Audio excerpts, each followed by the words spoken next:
Losing weight and keeping it off is a constant battle for millions of people. In his new book, The Skinny on Losing Weight Without Being Hungry, Dr. Lou Aronne explains why biology is the real key to winning the weight war. Good morning. Good to see you. Morning, Harry. We've talked so many times in the past, but this is great. You've taken this book and you've sort of synthesized everything you've learned in a lifetime and said there really is a way to do this. And you start with saying this is not about willpower. What do you think it's about? Well, we like to say it's not about willpower, it's about fill power, that there are physical mechanisms that stop people from losing weight, but there are ways that you can eat that can help you to lose weight, and it's actually not too hard to do. So really, if with even a limited amount of thinking through this, you can be on your road to a more healthy lifestyle, right? Absolutely. Some of the latest research shows that fattening foods, these would be cookies, cakes, chips, things like that. When people eat them, they find that they just don't feel full. We call it fullness resistance. The more they eat, the hungrier they get.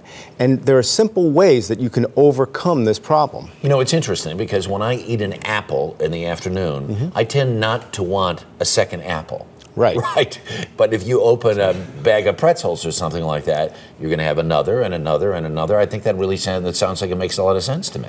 Right. And what you may think is that it's just your behavior. But the fact is that what we're finding is that some foods just break down the fullness mechanisms. Your fat cell can't tell your brain how much you've eaten. You wind up overeating again and again. Let's talk about some of the foods people can eat that really do fill you up, that work very effectively in terms of trying to kind of reverse this cycle. Eat something that's going to fill you up. What are some of the foods? Well, soups. Starting a meal with a soup, very, very filling. Vegetables. Have your vegetables first. That's one of the best pieces of advice we can give people because it starts you getting full. Right. And then low-fat proteins like chicken and fish. And the idea is to have those foods first so that they get your fullness mechanisms going, and then later on you get into things that may be a little bit more. Because especially as kids, we would leave the vegetables to the last because your right. Parents would say, come on, eat your vegetables. If you start with that, maybe you're going to be better off in the long run. If you start out eating bread, if you start out eating all your rice, you're never going to feel full. You're going to eat a lot more. If you have a snack of cookies or cakes, you're going to be hungrier. You can't stop eating. What are some of the fattening foods that we really ought to be watching out for, the ones that really raise the red flags? Well, anything that would have a lot of calories in it, very calorie-dense foods, as we call them, cookies, cakes, chips.